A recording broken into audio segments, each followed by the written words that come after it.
Alors, qu'est-ce qu'un état modifié de conscience ou encore un état d'hypnose, une transe hypnotique? C'est un état dans lequel notre regard, nos perceptions, nos réflexions, mais aussi nos ressentis changent. C'est un état dans lequel en fait on va percevoir quelque chose de différent de la réalité connue, de ce que l'on voit habituellement. Alors c'est vrai que quand on parle d'état modifié de conscience ou d'état d'hypnose, ça a tendance à faire froncer les sourcils. En fait, un état modifié de conscience, état d'hypnose, c'est un état qui est naturel, qui est accessible à tous.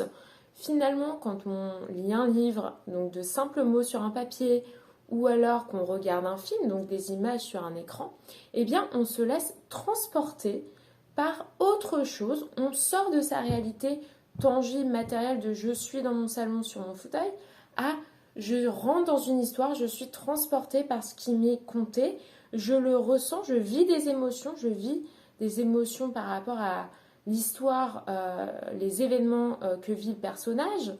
Par exemple, pour moi, quand je regarde un film et qu'il va y avoir un accident de voiture, mon pied va vouloir freiner pour appuyer sur la pédale de frein. Donc vraiment, le corps participe, on ressent des choses qui n'ont rien à voir avec notre environnement concret du salon, de la salle à manger.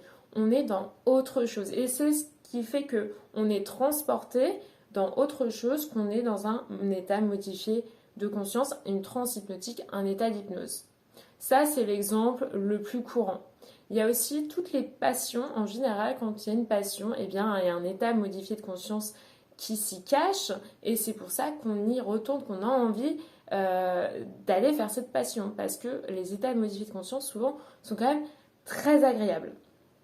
Il y a aussi tout ce qui est de l'ordre de la concentration, de l'absorption, mais aussi de la contemplation. Regarder un tableau ou un paysage, ça va nous faire partir ailleurs, on va plus être totalement là, mais on va vraiment être dans ce qu'on regarde, si bien que parfois, eh bien, quelqu'un peut nous parler et on ne l'entend pas, ou alors il peut se passer des choses autour et on ne le voit pas. Ça s'appelle des hallucinations négatives. Il y a aussi tout ce qui est méditation, prière. Tous les gens qui prient, méditent, sont aussi dans des états modifiés de conscience, dans des états d'hypnose. Il y a aussi tout ce qui est art et aussi les sports, les efforts intenses. Je pense bien évidemment à tout ce qui est course à pied, yoga, le vélo, des activités comme ça. Mais il y a aussi l'accouchement, par exemple, mais aussi les rapports sexuels. Donc il y a vraiment toute une palette d'états modifiés de conscience qui existent. Il n'y a pas juste un état modifié de conscience, mais il y en a vraiment divers. Comme autre forme d'état modifié de conscience, par exemple pour les artistes, les danseurs, les musiciens, il peut y avoir des états qu'on appelle des états de flow où tout semble rapide, fluide, s'enchaîner facilement. Ça, ce sont aussi des états modifiés de conscience. Et puis tout simplement, hein, quand on est dans une rêverie, eh bien, on est déjà au bord d'un état d'hypnose. Il y a aussi un autre état modifié de conscience que l'on connaît tous. C'est des moments en fait d'absence avec des automatismes. Par exemple, lorsqu'on part de chez soi, qu'on ferme à clé, qu'on est sur le trajet, on se demande mais est-ce que j'ai bien fermé la porte à clé? Là, on est typiquement dans un état modifié de conscience qui est provoqué, qui est induit par une forme d'automatisme qui fait que au moment où on était en train de fermer la porte, eh bien on était ailleurs, on était dans une autre réalité, dans autre chose que ce qui était en train de se passer sur le moment. Donc ce genre d'état modifié de conscience, c'est pas un état qu'on va aller recréer en cabinet parce que c'est pas très intéressant pour nous vu qu'il s'agit en fait d'un moment d'absence. Nous, en cabinet, on va aller s'intéresser à des états modifiés de conscience qui permettent eh bien, plus de conscience, plus de lucidité. Comment est-ce que nous, on fait ça en cabinet? Eh bien, on va prendre la base des états modifiés de conscience que l'on connaît tous, donc ces états qui sont naturels. On va les pousser un peu plus loin en ayant en tête la direction, donc c'est-à-dire l'objectif vers lequel on veut aller. Donc objectif qu'on aura discuté au préalable avec le client, ce que la personne veut aller voir, régler, solutionner. l'état modifié de conscience, l'état d'hypnose, va permettre en fait d'aller voir ce qu'il y a à solutionner ou la situation avec un regard différent, une autre perception de ce qui se joue.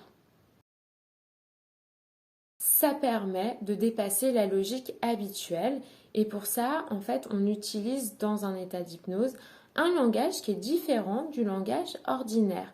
Le langage, souvent, dans un état modifié de conscience, il va beaucoup utiliser des images, mais aussi des sensations, des mouvements.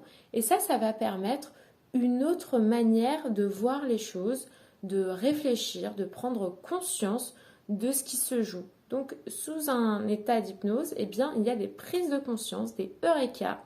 Il y a beaucoup plus de lucidité, aussi beaucoup plus de créativité, d'imagination. Il y a une facilité à changer, une facilité à faire des apprentissages. Ce qui est aussi de merveilleux dans un état d'hypnose, c'est que tous les filtres que l'on se met habituellement, donc toutes les croyances que l'on a sur soi ou sur les autres de je devrais être comme ci ou je pense que les autres pensent que je devrais être comme ceci ou cela, eh bien tout ça, les histoires qu'on se raconte sur soi-même ou sur une situation, tout ça est balayé par l'état modifié de conscience qui va permettre de dégager, clarifier, laisser le champ libre à un regard beaucoup plus objectif. On va pouvoir grâce à ça trouver des solutions innovantes, personnelles, parce que dans un état modifié de conscience, ce n'est pas le praticien qui va trouver les solutions pour la personne, c'est la personne qui vit cet état d'hypnose qui va trouver ses propres solutions, qui va pouvoir aller prendre dans ses capacités, parfois dont elle n'avait pas conscience, aller puiser dans ses capacités, ou alors découvrir de nouvelles capacités, de nouvelles ressources. Donc c'est vraiment du sur-mesure en fait. Quand on est en état d'hypnose, on trouve ses propres solutions pour soi, adaptées à la situation que l'on rencontre. Et en plus de ça, on a un autre paradigme par rapport à cette situation. Un peu comme quand on est dans un musée, parfois on est trop collé à la toile et il faut faire quelques pas en arrière, prendre du recul pour avoir une meilleure vue d'ensemble de ce qui se joue, de la composition de la toile. Ou au contraire, parfois on est beaucoup trop loin et il faut se rapprocher pour comprendre ce qui se passe dans la toile. Donc l'état d'hypnose va permettre de se mettre à la bonne distance, va permettre une meilleure compréhension, d'aller trouver des solutions. Ça va permettre aussi d'aller dépasser ses peurs, mais aussi parfois d'aller vivre une émotion jusqu'au bout.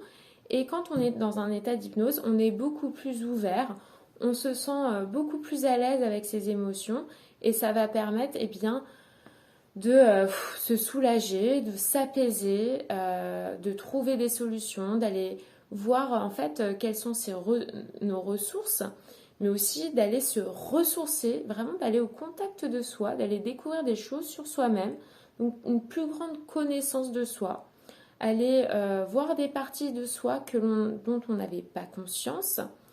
Ça permet de s'accepter, de s'aimer, de se faire confiance. Ça permet aussi d'aller voir en fait quel est notre propre terreau, de quoi on a besoin finalement pour vivre bien, pour s'épanouir comme une plante. Qu'est-ce qu'il y a dans notre terreau? Quelles sont nos passions? Qu'est-ce qui nous fait vibrer? Qu'est-ce qu'il y a de vraiment important? Quels sont nos besoins? Donc, l'état d'hypnose, c'est un état qui est extrêmement intéressant d'un point de vue solution, permet de solutionner, mais aussi connaissance de soi, apprentissage, changement, dépasser des peurs, permettre aussi de franchir des étapes de vie comme des deuils, des séparations, mais aussi des déménagements, des changements de situation. Donc l'état d'hypnose, c'est vraiment notre meilleur ami pour changer, ça apporte du confort dans la vie finalement.